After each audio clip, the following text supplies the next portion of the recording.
Imagina que estás en un barco enorme, cruzando un océano aparentemente tranquilo. De repente, oyes pelo altavoz que se aproxima una tormenta mucho peor que cualquier otra registrada. No ves nada en el horizonte, pero los instrumentos están gritando peligro. Esa es, en pocas palabras, la situación de la economía y de la geopolítica mundial hoy. En 2008, el mundo vivió una crisis financiera gigantesca.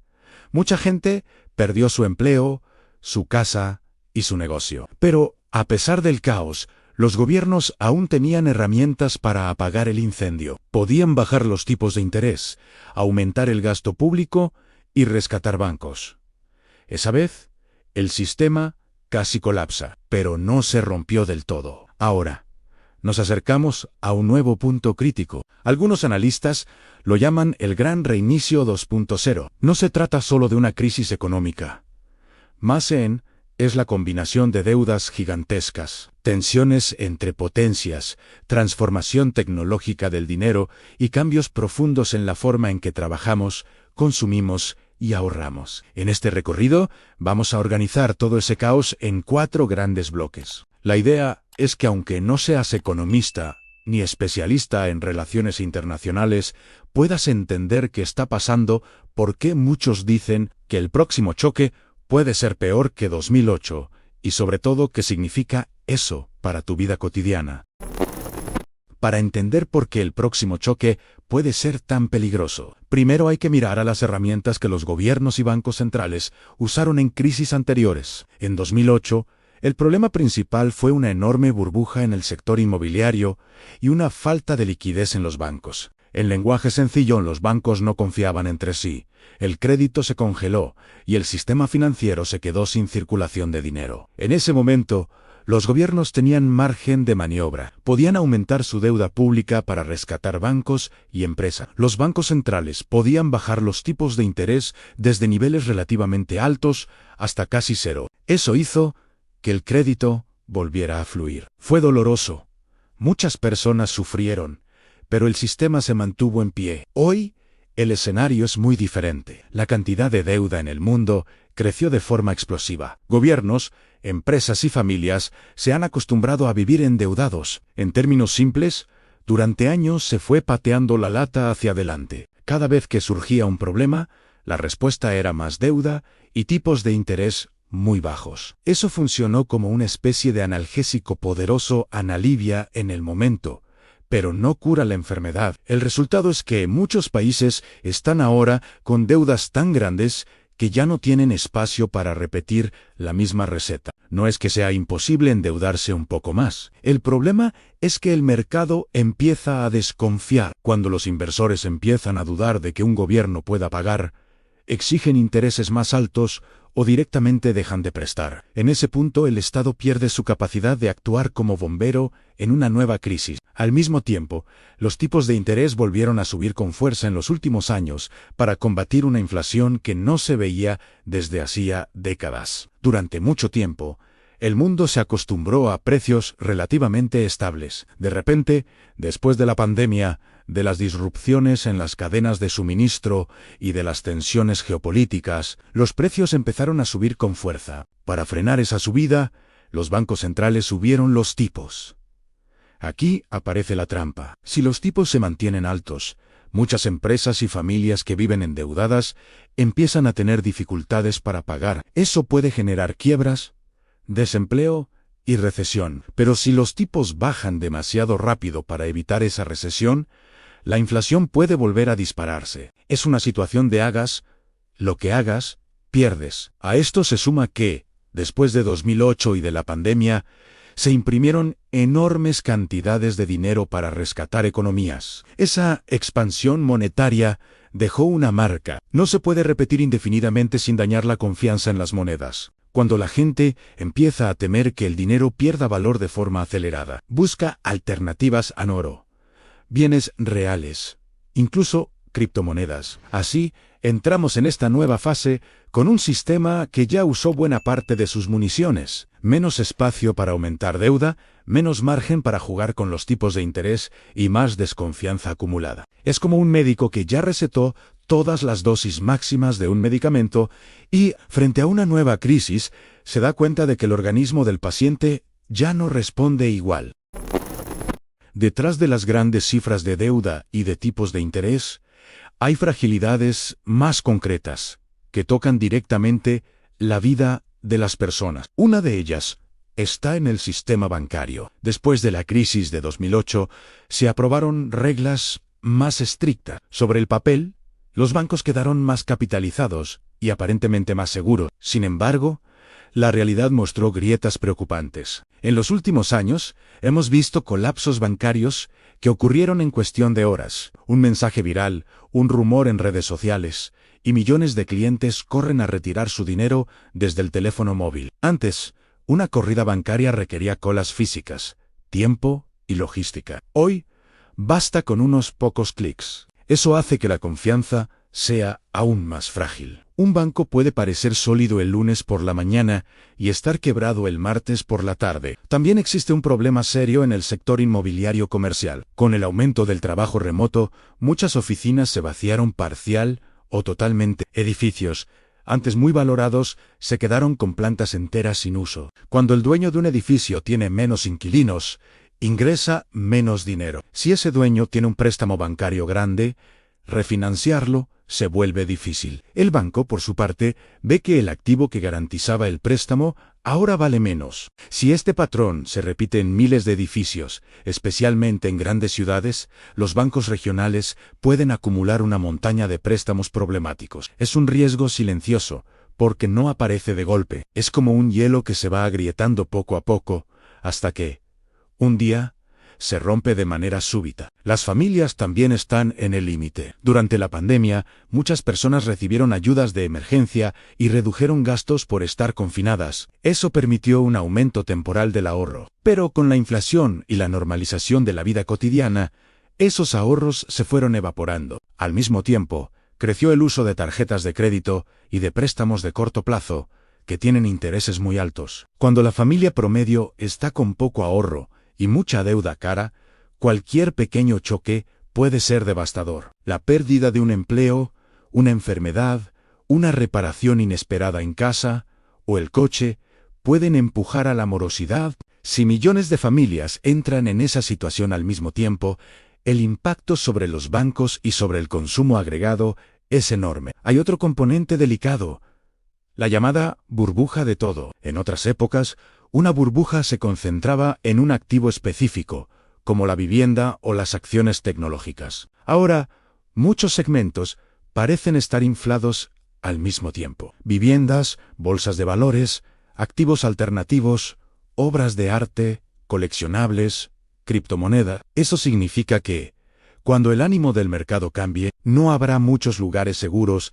donde refugiarse dentro del propio sistema financiero tradicional. Por detrás de todo esto, existe una red compleja de contratos financieros, conocidos como derivada. No hace falta entrar en tecnicismos. Basta entender que son acuerdos que permiten apostar o protegerse contra movimientos de tipos de interés, monedas, precios de materias primas y otros factores. En teoría, sirven para gestionar riesgos. En la práctica, cuando hay exceso, pueden multiplicar el impacto de cualquier problema. Es como una casa construida con muchos espejos. Un pequeño fuego se refleja y se expande en todas direcciones. Mientras la parte financiera se vuelve más frágil, el entorno geopolítico se hace más tenso. En 2008, a pesar de la crisis, las grandes potencias cooperaron, al menos en lo básico, para evitar el colapso total. Estados Unidos, Europa y China tenían intereses alineados en mantener el comercio global funcionando. Hoy, vemos otro escenario. La relación entre Estados Unidos y China se ha vuelto mucho más competitiva. No se trata solo de comercio, sino de tecnología, chips, inteligencia artificial, energía y control de rutas estratégicas. Ambos países desconfían más el uno del otro y buscan reducir su dependencia mutua. Eso se traduce en cadenas de suministro más fragmentadas, producción relocalizada y aumento de costes. Además, conflictos abiertos, como la guerra en Ucrania y las tensiones en el Oriente Medio, añaden incertidumbre. El precio de la energía, de los alimentos y de materias primas clave puede cambiar bruscamente cuando hay guerra o riesgo de guerra. Eso alimenta la inflación y complica la planificación de empresas y gobiernos. La globalización, que conocimos en las décadas pasadas, se basaba en la idea de que el mundo se integraría cada vez más, con productos fabricados donde fuese más barato y luego enviados a todas partes. Ese modelo ayudó a mantener los precios bajos y permitió que muchos países emergentes crecieran rápido, pero también creó dependencias muy fuertes. Con la pandemia y con el aumento de las tensiones entre bloques, muchos gobiernos empezaron a hablar de seguridad en vez de solo eficiencia. Prefieren producir más cerca de casa, aunque sea más caro, que depender de un único país o ruta. Eso tiene sentido desde el punto de vista de la seguridad, pero significa una economía mundial más cara y menos flexible. En medio de este cambio, China ya no ocupa el mismo papel que tuvo después de 2008. En aquella época, lanzó un enorme paquete de estímulo, construyó infraestructuras y compró muchas materias primas, sosteniendo la demanda global. Hoy, enfrenta problemas internos serios, una gran burbuja inmobiliaria, deuda de gobiernos locales, envejecimiento de la población y una confianza del consumidor debilitada. Cuando la principal locomotora del crecimiento global se desacelera y, al mismo tiempo, las potencias se miran con más desconfianza, el margen para coordinar respuestas a una gran crisis disminuye. Cada país piensa primero en su propio bloque, su propia industria, su propia seguridad. Eso hace más difícil llegar a soluciones colectivas. En este contexto de deuda alta, herramientas gastadas y tensiones entre potencias, surge la idea de que el sistema actual es insostenible y necesita una reestructuración profunda. Algunos llaman a este proceso gran reinicio. No hace falta entrar en teorías conspirativas para entender un punto básico. Cuando las deudas son demasiado grandes para ser pagadas, de alguna forma tendrán que ser reestructuradas. Una forma clásica es el impago parcial. En términos sencillos, se decide que cierto porcentaje de la deuda no será pagado. Eso puede ocurrir de forma explícita, con acuerdos y recortes oficiales, o de forma silenciosa, a través de inflación alta durante varios años, que erosiona el valor real del dinero que se devuelve. En ambos casos, alguien pierde, el acreedor. Otro frente de transformación está en el propio dinero. Muchos bancos centrales están experimentando conversiones digitales de sus monedas. No se trata de criptomonedas descentralizadas, sino de una forma de dinero digital emitido y controlado directamente por las autoridades monetarias. La idea oficial es modernizar pagos, reducir costes y combatir la evasión. Pero, en la práctica, un sistema de dinero digital totalmente controlado permite un nivel de supervisión y de intervención muy superior. En teoría, sería posible limitar usos, fijar plazos de vencimiento para ciertos saldos, aplicar tipos de interés diferentes según el perfil del usuario o incluso bloquear transacciones específicas. Todo eso abre un debate sobre libertad financiera y poder del Estado sobre la vida económica de los ciudadanos. Al mismo tiempo, se observa una tendencia a la concentración de la propiedad. En cada gran crisis, muchas pequeñas y medianas empresas no resisten. Las grandes corporaciones, con acceso más fácil al crédito y a información privilegiada, aprovechan para comprar activos baratos. Con el tiempo, esto aumenta la participación de pocos actores gigantes en sectores clave, vivienda, agricultura, tecnología, medios de pago. Paralelamente, el modelo de consumo se desplaza hacia la suscripción. En lugar de poseer, se alquila. Casa, coche, software, entretenimiento, incluso bienes que antes se compraban una vez y duraban años, pasan a ser servicios continuos. Eso puede parecer cómodo, pero significa que el control de los bienes permanece en manos de quien los alquila, no de quien los usa. Finalmente, se discuten sistemas de puntuación que mezclan comportamiento financiero y social. Ya existen versiones suaves de esto, como ciertas métricas ambientales, sociales y de gobernanza aplicadas a empresas. En algunos países, se prueba algo similar con ciudadanos. En la práctica, La línea entre evaluación de riesgo y mecanismo de control puede volverse muy fina. En conjunto, estas transformaciones apuntan hacia un sistema en el que el endeudamiento crónico se resuelve con algún tipo de reajuste doloroso. El dinero se hace más digital y programable, la propiedad se concentra y la capacidad de vigilancia aumenta. No es una película de ciencia ficción distante, son tendencias que ya se observan en desarrollo a diferentes velocidades en varias partes del mundo.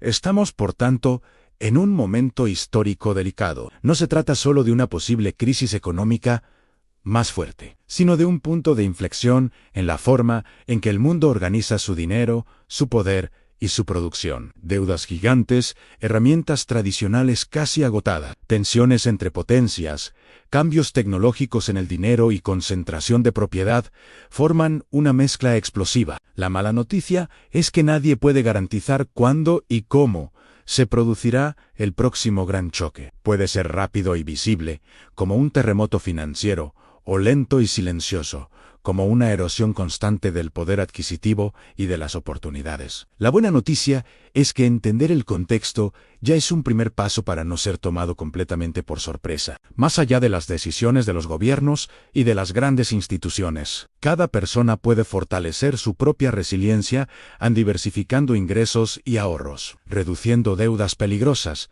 desarrollando habilidades útiles y manteniéndose informada con espíritu crítico. En tiempos de cambio profundo, el conocimiento deja de ser un lujo y se convierte en necesidad básica. Si quieres seguir entendiendo este proceso, con ejemplos claros y lenguaje accesible, suscríbete y acompaña las próximas clases. En un mundo donde las reglas del juego están cambiando, aprender a leer el tablero puede marcar la diferencia entre ser arrastrado por la ola o usarla a tu favor.